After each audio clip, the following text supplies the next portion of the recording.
Now we take you to Kumasi for our first story, and the police in the Ashanti regional capital, they have vowed to arrest persons involved in the undue harassment of foreign nationals operating at Swami Magazine. And this follows a demonstration by Ghanaian traders on Wednesday to protest the participation of Nigerians in the retail business at Swami.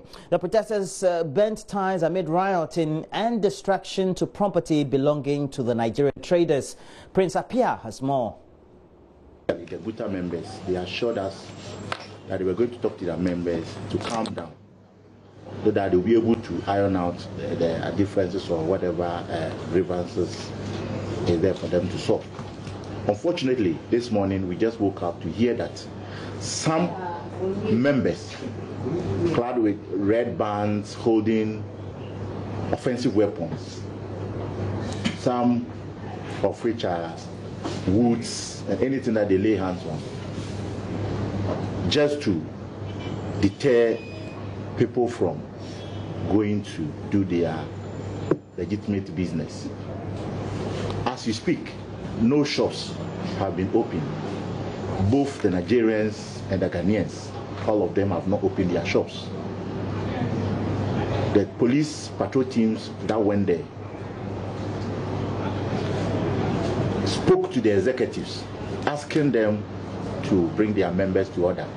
That is the GUTA executives.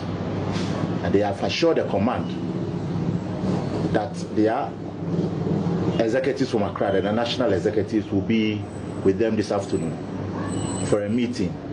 And the meeting will comprise the local GUTA, the national, and then the Nigerian counterparts. After which, the outcome will be communicated. They've also assured us again that after their meeting, they will talk to their men or their members. And from that point, whoever does anything untoward, they will give the person up, or they would allow security agencies to do their work. They wouldn't interfere whatsoever. So if we hear from them and tomorrow we wake up early morning and again we find these people on the streets clad in red bands and wearing woods and those things, we'll meet them. We have our men standing by at there. We have Mufti, we have the civil, those in civil dress, that is, we call them CID, the detectives. They are around the area where the trouble is. And there are the standby men, we call them the rovers, the troopers. They are still on standby at the divisional headquarters. And we have asked for the military assistance, and they are going to do that. So in the Ashanti region, the Asokore Mampong Municipal Assembly is contesting its position in the latest District League table ranking, in which they placed last. Municipal Chief Executive Ali Duseidu says the assessment is not a true reflection of realities on the ground. Alhaji Seidu has been reacting to the table which scored his municipality, which he had 0 among the 216 metropolitan, municipal and district assemblies assessed. The District League Table Report, introduced in 2014, has become a social accountability tool for rating all district assemblies by the level of their social development and service delivery, among others. Education, health, sanitation, security and good governance are said to be some of the key indicators for assessment for the district assemblies. Asante Achim North District came first in the 2018-2019 District League table. Asokore Mampong Assembly scored 0 in all assessment sectors. Municipal Chief Executive Alhaji Seidu says the investigators never sought the Assembly's input, suggesting the team had been untruthful about its presence in the municipality. He told a packed press conference attended by Assembly members, staff and party supporters the Assembly cannot accept the ranking. Asokore Mampong was adjudged the last in the country. We sought to know the basis and of course the criteria for which they came up with all the figures.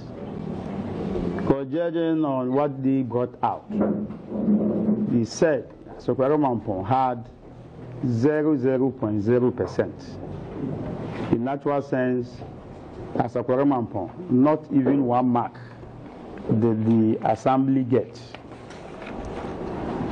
It was on the basis of that the Sokwaro Mampong Municipal Assembly, we are vehemently protesting the position on the ranking of the district league table as being the last of all the 216 MMDAs in Ghana.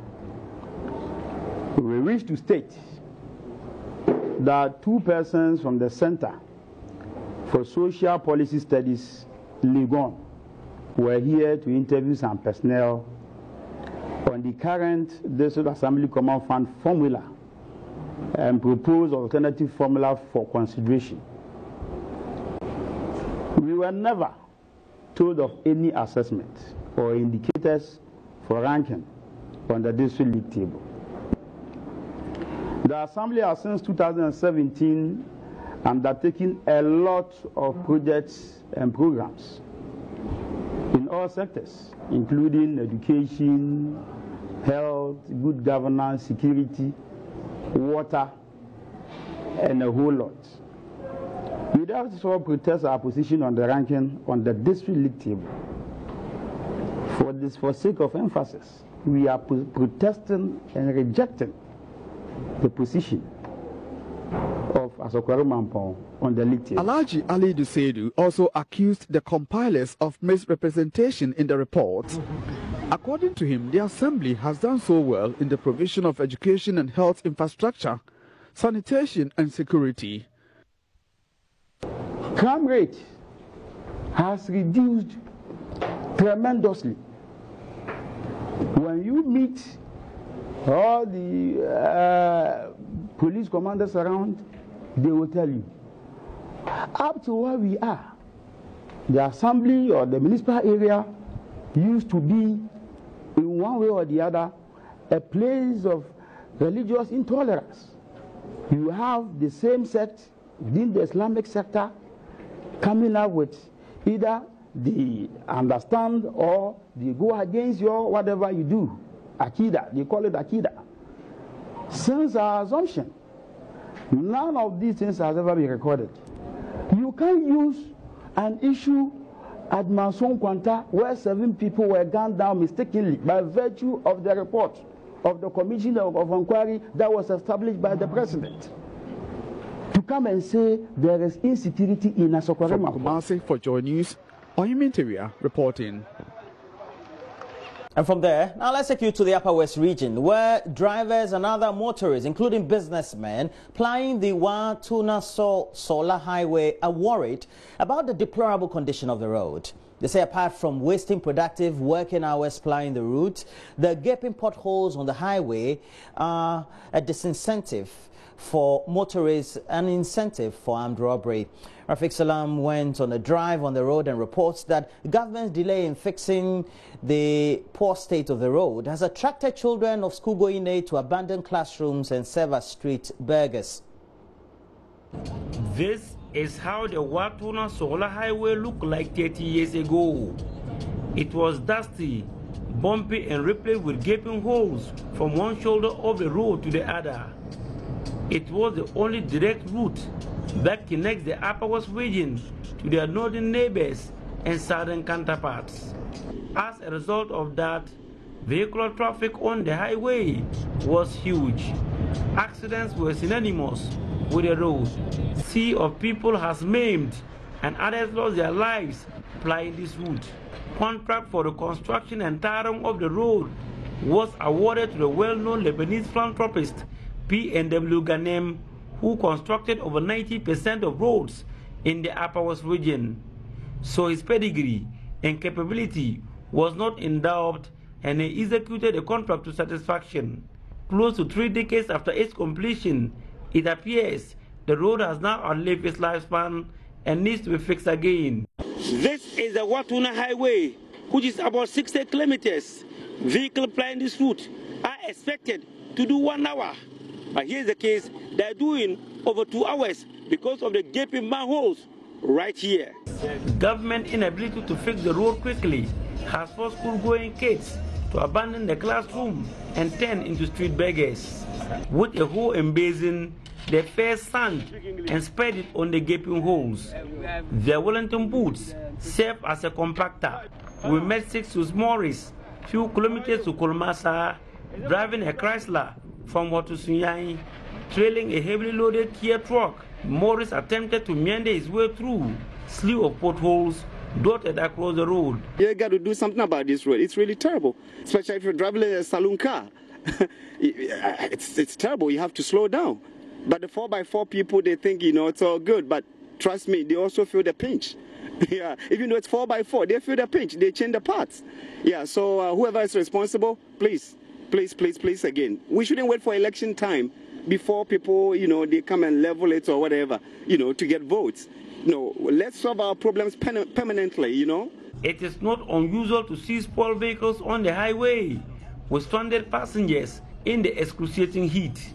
Dauda Abdullahi, popularly known as Uncle Ko, hails from Kolmasa and uses the road every other day to work. He said apart from the high cost of maintenance of his vehicle, the deplorable road is also an incentive for suspected robbers. Well, the armed robbers target the very bad portions of the road, and because when you get there, you must slow down.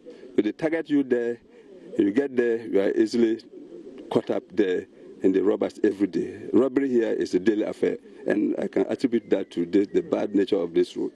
We are appealing to government to come to our aid if we cannot even get asphalt on this road. Because this road now is leading to Burkina Faso. Now we have very heavy vehicles plying on this road.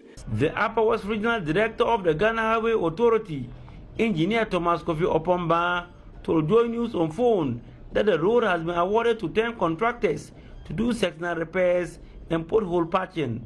He said 2 contractors are already on site and 3 will join later at the end of the month. He, however, expects the project to finish at the end of the year. Reporting for Joy News, Rafiq Salam, Kolmasa, Savannah Region.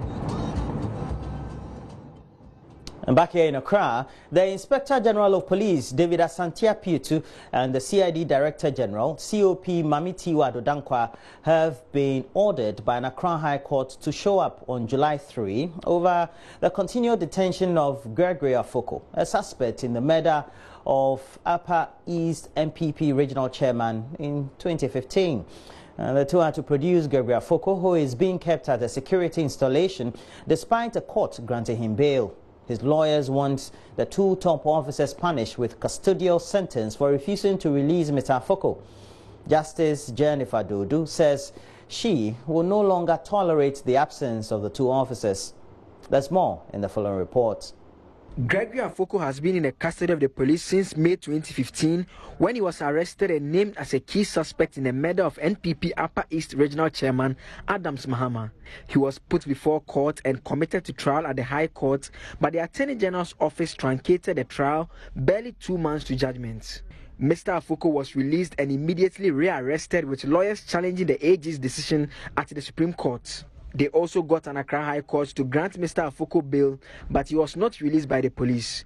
The AG's attempt to block the release by filing an application at the Court of Appeal was dismissed. Lawyers for Mr. Afoko then initiated contempt proceedings against the IGP and CID boss for the continuous detention of Mr. Afoko. Justice Dodu, who was unhappy with the absence of the 2 top officers, said she would have issued a bench warrant for their arrest if not for their status. She added she may be compelled to order the Interior Minister to produce the 2 officers on July 3 should they fail to show up and listen to her ruling. The Supreme Court has meanwhile dismissed an application filed by lawyers for Mr. Afoko challenging the decision by the AG to truncate the trial.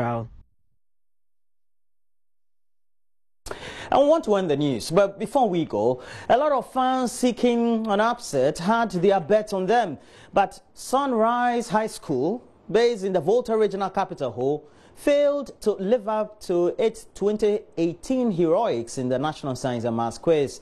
As debutant last year, the Hobe School raised eyebrows by defeating Giants Opokuwari Senior High School before suffering the ultimate defeat at the 1/8 stage of the National Science and Maths Quiz. Well, Wednesday's contest, however, was a survival tussle for them as Pope John Senior High School and Minor Seminary, seeking to restore lost glory, took no chances in shrugging off Sunrise and Underdogs Adventist Girls Senior High School. Nancy Emefajiradosi, as always, is on the beat. So it appears today the sun didn't rise, but it decided to set on Sunrise Senior High School today because Pope John, one-time winners of the National Science and Math Quiz today, took an early lead right from round 1. They took the lead straight down to round 5. I can say that Adventist Girls had 21 points, Sunrise Senior High School had 27 points, and Pope John Senior High School had 57 points. That's like a difference over 30 points. And so what this means is that students from the Pope John Senior High School have made it to the 1-8 stage, and Adventist Girls and Sunrise Senior High School may not have a place in this year's National Science and Math Quiz. But I see that the old boys and old students from Pope John Senior High School are moving towards the contestants, would go close to them and find out from them how they feel and whether they think they have a chance of beating any other school that comes to them, whether in the 1-8, whether they get to qualify for the quarterfinals or even the semi-final. But I see that some old students are here. Can you come close to me and speak to me? What's your name, sir? I'm Al-Hassan Traoré. You're an old student? Exactly. I'm sure you're feeling so proud now. I'm proud of my boys. They've made all of us proud, and we wish them the very best of luck. We know they are going to go far in this competition. He says they're going to go far, but I see that the contestants themselves are here. Sorry, let me just get close to the stars of the day. Hello, please let me speak to them. Oh, you don't say to speak to them. All right, so they don't want to speak, but can you guys just sing your anthem for me? Let's get you guys. Oh, why? What's happening? Tell me why. Because, we believe that we are higher than this level, so the right time will come. Okay, so that means that you're expecting to win your other contest from the 1-8 stage? Yes. Very well. All right, so you heard that they don't want to talk because they feel that they have other things, wrapped up in their sleeves, and later, when they get to finally go to the quarterfinals or they go to the 1-8 stage, that is when they would come as victors, and that's when they would be able to, come up and say that we can both to talk today. Pope Jones, it looks like all of them. Derek, of course, our lead producer to his, Pope Jones. What's it do? But that'll be it for the latest news headlines. But we have to tell you, Nancy Emefajiradosi, and on the side, Maxwell Agbagba would always bring us more of the contest taking place on the campus of the University of Ghana for the National Science and Maths Quiz, for other programming on the channel. But we also told you that today on the show, Daniel Datsi, who hosts the Super Morning Show and also is a regular on the channel as well, is having a conversation with Dr. John C. Maxwell. You may have read many of his transformational leadership books and motivational books. He's a renowned pastor, motivational speaker, a leadership consultant and entrepreneur. It promises to be a great conversation. Also on the show, we have a regular, Dr. Akama. He's the head of cardiology, and then also with the Korle Bu Teaching Hospital and the University of Ghana Teaching Hospital as well. So we'll have many other related things to talk about when it comes to tips that will be good for you as a normal gentleman. Please stay with us. We have more on the show.